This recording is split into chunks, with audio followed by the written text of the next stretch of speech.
Recientemente pasé por un divorcio bastante desagradable, pero conseguí lo único que importaba.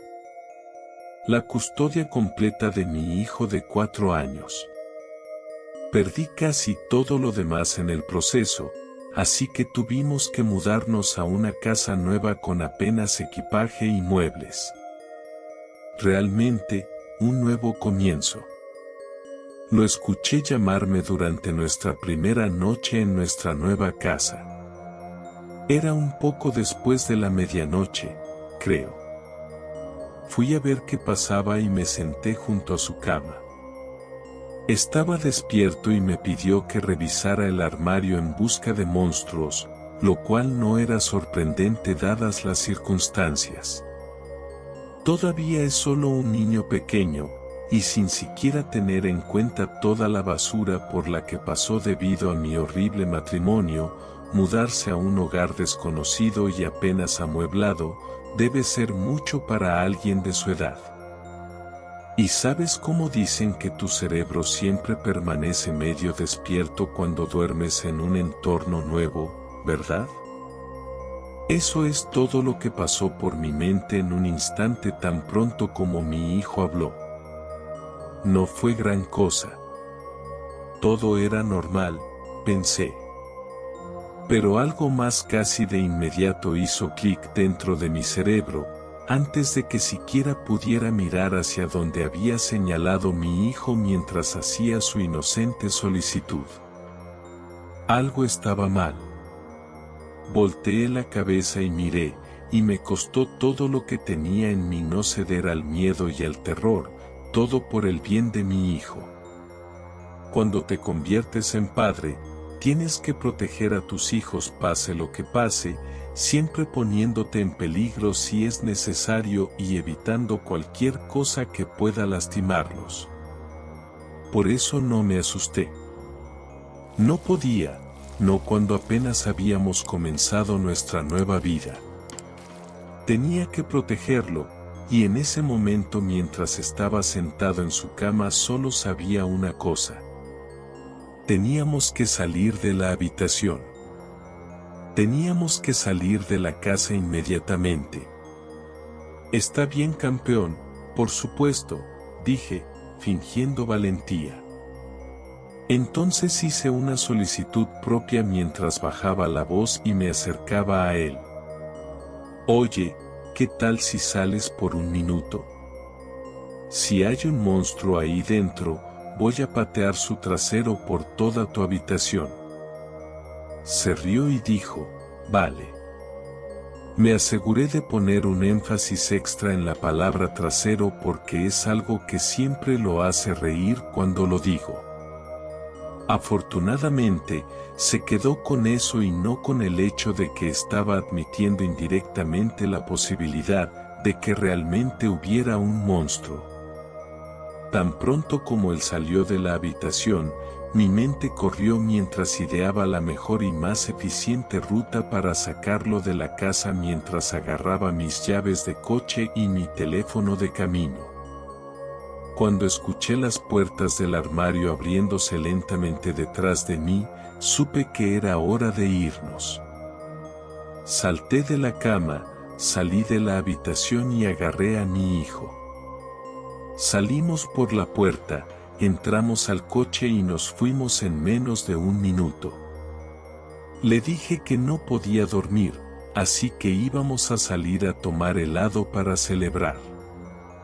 Estaba un poco sorprendido y preguntó, ¿celebrar qué? A lo que respondí, solo nosotros dos juntos, te quiero amigo.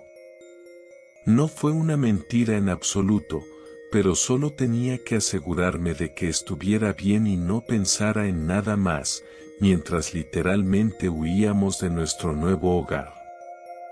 Como mencioné antes, la casa era un entorno nuevo para los dos. Había estado allí un par de veces antes, la limpié todo yo mismo y ensamblé los pocos muebles que teníamos, así que sabía con certeza que pertenecía a donde y que no. Y sé que su habitación no tenía un armario.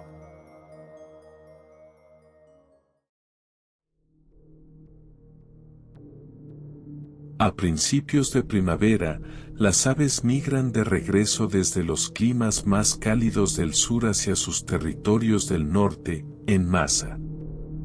Miles y miles de pequeñas aves cantoras ocupan los árboles alrededor del monte Greylock durante el mes de marzo, cada una cantando una dulce y alegre canción que, en realidad, es un grito de guerra, un llamado para que los desafiantes se presenten y los derriben de su percha.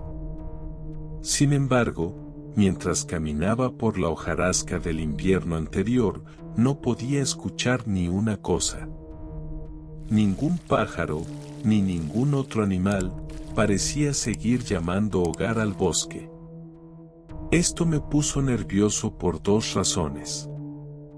Primero, los animales tienen una capacidad increíble para detectar peligros que son imperceptibles para los humanos.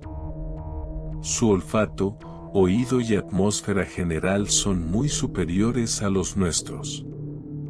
Si la vida silvestre había huido del área con tanta prisa, o al menos se negaba a regresar, eso podría significar que algo terrible estaba por suceder.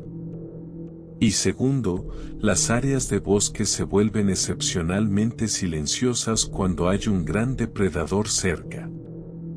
Las palomas silvestres se quedan completamente quietas y en silencio, esperando que un oso negro o un león de montaña simplemente las pasen por alto. A veces lo hacen, a veces no, pero, de cualquier manera, sería terriblemente inseguro para mí, deambular mientras uno de ellos acechaba el área. Así que naturalmente, comencé a regresar hacia mi auto, cuando ocurrió algo realmente peculiar. Siento que debo recordarte en este punto que había estado jugando en los bosques alrededor del monte Greylock, desde que tenía como 7 u 8 años. Está bastante lejos de donde vivía nuestra familia cuando era niño, pero gracias a nuestras bicicletas, teníamos un área bastante grande para explorar, durante esas largas vacaciones de verano.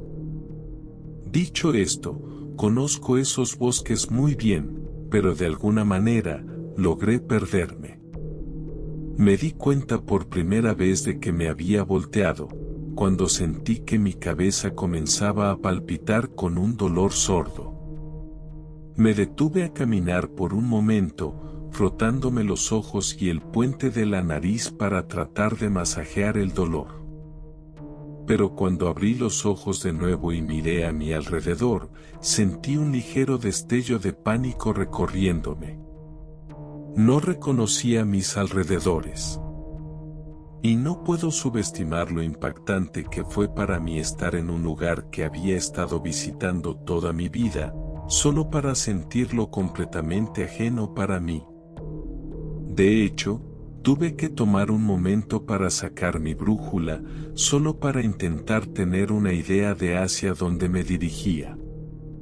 Pero para mi sorpresa, la aguja de la brújula seguía moviéndose lentamente, incluso cuando lograba mantenerla quieta en un rumbo supuesto, comenzaba a moverse nuevamente, lentamente. Ahora, esto fue mucho menos problema de lo que podría parecer. Claro, era inquietante, pero hay formas de superar una brújula defectuosa. Como, por ejemplo, el musgo crece principalmente en el lado norte de un árbol, el lado que recibe más luz solar. Así que eso proporcionaba una forma fácil de determinar hacia dónde estaba el norte. Al menos, eso suele ser así. Porque mientras inspeccionaba varios troncos de árboles, me di cuenta de que el sol estaba colgado en la porción sur del cielo. Eso o el musgo en esta área crecía principalmente en la sección sur de los troncos de los árboles. Entiendo que no está completamente fuera de cuestión, pero ese fue otro detalle que simplemente parecía freír mi cerebro. Nada tenía sentido, y cuanto menos lo tenía, más sentía que la sensación de puro pánico comenzaba a burbujear en mi pecho. Pero entrar en pánico en esa situación, en cualquier tipo de situación, es invitar a la derrota, la degradación y la muerte. Me mantuve calmado, me dije a mí mismo que había una explicación racional para todo lo que estaba ocurriendo, y seguí caminando en la dirección que estaba casi seguro de que estaba la carretera más cercana. Fue entonces cuando me encontré con algo que nunca había visto en esos bosques antes, algo que parecía tan fuera de lugar que francamente era aterrador. En todos los años que pasé deambulando por esos bosques con mi hermano, cuando era niño, nunca había visto algo como la vieja cabaña abandonada que se erguía ante mí. Y cuando digo que era vieja, quiero decir que no había forma de que pudiera haber sido construida después de 1979, así que como mi hermano y yo no nos dimos cuenta de este lugar estaba completamente más allá de mí. Lo obvio era llamar a la puerta de la cabaña, ver si alguien estaba en casa, y por mucho que me pudiera parecer humillante, pedir direcciones. Pero mientras caminaba más y más cerca de la puerta rústica, sentí la sensación más inusual. Lo atribuí al cansancio general, tal vez mi nivel de azúcar en sangre estaba bajo, no estoy completamente seguro, pero por alguna razón, cada paso que me acercaba más a la cabaña parecía más y más difícil. Para cuando finalmente alcancé con el puño para golpear esa vieja puerta de madera, sentía como si algo me estuviera repeliendo físicamente de ella, susurrándome directamente en el cerebro. Abandona este lugar y nunca vuelvas, no mires atrás, nunca mires atrás. Cuando finalmente golpeé, la puerta se abrió ligeramente, revelando la dilapidación detrás de ella. Cualquier cerrojo o candado que estuviera en la puerta, había sido desgastado desde hace mucho tiempo, y el interior estaba tan deteriorado y podrido como el exterior. Evidentemente, estaba abandonado, pero había un orden curioso en los muebles que me llevó a creer que, de vez en cuando, la cabaña realmente recibía algunos visitantes, aparte de mí. Pero algo en la esquina de la cabaña llamó mi atención. Lo que estoy a punto de intentar describir es, francamente, indescriptible. Sé que era una especie de ídolo de madera, una pequeña estatuilla colocada sobre un altar de piedra. Pero, y aprecio que esto sea intensamente confuso, no pude entender lo que estaba viendo. Era como si mi cerebro fuera completamente incapaz de procesar la información que mis ojos le estaban dando. Y con eso, mi dolor de cabeza regresó nuevamente, junto con una especie de ansiedad tan aplastante, que sentí que iba a tener un ataque de pánico. No me preguntes cómo lo sé, pero ese ídolo de madera, un revoltijo de ramitas y enredaderas y musgo, era una representación de mal puro. Y corrí de él, no me avergüenza en lo más mínimo admitir que corrí como un niño asustado de esa cabaña. Y hacia la noche. La noche. Sí, cuando entré en esa cabaña, todavía era de día. No podría haber estado allí por más de un par de minutos, al menos, eso es lo que sentí. Solo cuando atravesé esa puerta de madera, estaba completamente oscuro afuera. Corrí hasta que encontré la carretera, corrí hasta que encontré mi auto, y conduje como un loco hasta que estuve a salvo de vuelta en casa.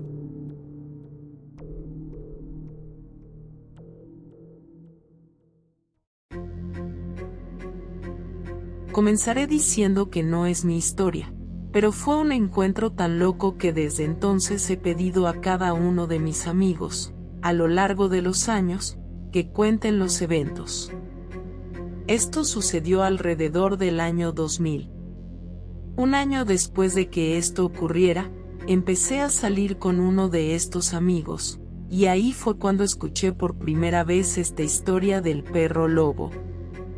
Desde entonces, he preguntado a cada amigo y todos recuerdan el mismo encuentro. Antes de que mi ex fuera siquiera mi novio, John, él y nuestros otros amigos tenían alrededor de 17 a 18 años. Eran John y su mejor amigo Ben, y sus novias. Los cuatro decidieron conducir hasta el Monte Pisgah, una hermosa zona boscosa fuera de Eugene, Oregón. Es más, una colina, pero es naturaleza en su máximo esplendor. He estado allí muchas veces, y sé exactamente qué sendero estaban recorriendo, el principal que conecta el estacionamiento con el río. Habían conducido en el pequeño sedán blanco de Ben, estacionado en el estacionamiento, y luego caminaron hacia el río. En el camino hacia el río desde el estacionamiento, hay un puente muy pequeño que cruza un arroyo pequeño. El grupo pasó el día allí, nadando y fumando y nadando, simplemente siendo unos adolescentes típicos. Puedo imaginar que el hambre fue lo que los llevó a irse a casa después de unas horas, a medida que el sol comenzaba a ponerse. Cualquiera de las actividades por sí sola es suficiente para dar hambre a alguien. Así que caminaron por el camino de tierra principal muy transitado de regreso al estacionamiento. No les llevó más de 20 minutos llegar al pequeño puente peatonal cerca del estacionamiento que habían cruzado cuando habían llegado. Cuando llegaron a este pequeño puente peatonal cerca del estacionamiento, Ben miró hacia el vasto campo entre ellos y la montaña boscosa, y notó un enorme perro cerca de la línea de árboles, a unos 100 metros de distancia. Todos lo describieron más tarde como el perro más grande que habían visto. El sol estaba empezando a ponerse, pero por las descripciones de Mary y John, estaba muy peludo. Mis amigos continuaron caminando por este pequeño puente de madera, y una de las chicas gritó. El gran perro estaba ahora sobre sus patas traseras, de pie mucho más cerca que cuando lo habían visto unos segundos antes. Había atravesado la mayor parte del gran campo en los segundos que los llevó a cruzar este puente de 3 metros de largo. Sea lo que sea esta cosa, era rápida, silenciosa y sigilosa. Mis 4 amigos corrieron hacia el coche y tuvieron el clásico, no puedo meter la llave, porque Ben estaba buscando frenéticamente las llaves. En este punto, el perro estaba de pie, en sus patas traseras, en el borde mismo del estacionamiento, mirándolos. Todavía tenía la cara de perro, todavía tenía el cuerpo de perro, de pie. Nunca lo vieron caminar en sus 4 patas, solo en 2, era como que cada vez que miraban, simplemente estaba allí de pie, más cerca. Como dijo John, cada vez que miraban, él estaba más cerca, pero no se movía. Todos ellos contaron lo surrealista que fue ver a un perro de pie sobre sus patas traseras. No sé si corrió durante unos instantes y luego se puso de pie de nuevo a intervalos en el campo, pero así es como lo describen. Muchas veces les pregunté, ¿están seguros de que no era un oso? No. Definitivamente era un perro de pie sobre sus patas traseras. Un perro grande que los estaba acechando. Además, en el año 2000, había pocos, si es que algún, osos por allí. Sería extraño. Pero, nuevamente, yo no estaba allí. Los chicos se metieron en el coche y se fueron a toda velocidad, dejando al perro de Pisgah a sus propios asuntos. Nunca he tenido motivo para dudar de ninguna de sus historias. De hecho, A Sam no le gusta hablar del incidente en absoluto porque es demasiado espeluznante para ella recordarlo.